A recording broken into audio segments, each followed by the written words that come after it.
All right, hi guys. So this week's project is super fun. We're going to be making some 3D dragons out of paper plates. Now, the type of paper plate you'll want to use are these really thin ones. If your paper plate is like too thick, like one of those Chinette plates that you might use at Thanksgiving, I would not recommend using that for this project because it's going to be really hard for you to cut through. So if you don't have one of these thin paper plates, you could always use like a thicker art paper or like an old magazine cover. You could use part of a really thin package from something that you got in the mail. You could use like a piece of poster board. Anything that's a little bit thicker than regular paper works really well. You could even give this a try with some regular paper if you wanted to. All right, so what I've done, the first thing I've done is I folded my paper plate in half. And it doesn't really matter what size your plate is. Mine is actually really tiny. It's gonna be like a little baby dragon. You could use a really huge plate and make a really huge dragon too. All right, so I've folded it in half so that I know that my dragon will turn out symmetrically. And then I've gone ahead and I've drawn the wing and the body. And as always, we build anything that we're drawing out of really basic shapes. So you can see I didn't draw the head here yet because I don't want two heads on my dragon. Maybe if you want your dragon to have two heads, you can go ahead and include that. But remember that whatever we cut is going to be mirrored on this other side once we open it. So we only want one head and one tail, ideally.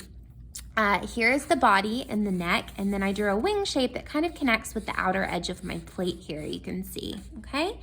Then I've just gone and I've cut out my dragon body, and then in the extra scraps around the edge of his body that I have on my paper plate, I would draw like his head. So dragons have kind of like a beak. You can give him some like extra details to his head, and then he needs a little neck on here too because we're going to connect these two areas. So I'm using basically my whole plate for this project. Same up here with the tail. So you'll need a body, you'll need a head, and then you'll need a tail. So I'm gonna draw like whatever tail shape I want kind of on the edge of my plate. And then I can cut that out as well. So you're cutting this body and wings out while it's folded so that your dragon's body is symmetrical. And then you're just using the scraps to create one head and one tail, depending on how you want your dragon to look. So this is how mine turned out. And then unfolded, here's my dragon body. You can kind of be creative with the shape of the wings and things like that as well. Here's the little tail I have. It's kind of pointy and it's got some spikes on it. And then here's my little head. So now we're gonna start decorating our dragon. So here's where you would take all of your separate pieces and you want to color on the front and the back of your pieces, but because our dragon's gonna end up being 3D and you wanna be able to see all of his great details on both sides of his body. So I would take the time to color him some scales. Maybe he's got some really cool looking skin. Maybe he's got some scars on his wings from being in fights with other dragons. Be creative with how you decorate, but don't forget to do the front and the back of both pieces.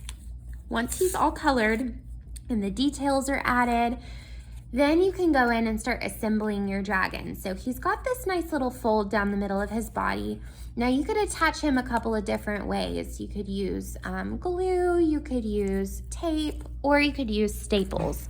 And I'm going to use staples just because I like how sturdy it makes him. So let me grab my stapler. It's also quick and there's no drying time, obviously. So we're gonna take this little fold and we're just gonna slip his head into this little neck area here. And you can see that I've made the bottom of my head kind of flat, and that's also why I gave him a bit of a neck on this side too, so that it could slip down into this little fold. And then I'm just gonna give it one solid staple through his neck. Sorry, dragon. And now his head is attached, okay? So now the wings are still open and we have his little body back here. So we're gonna do the same thing with the tail. We're gonna sandwich it in between the back of his body and we're just gonna give it a little staple.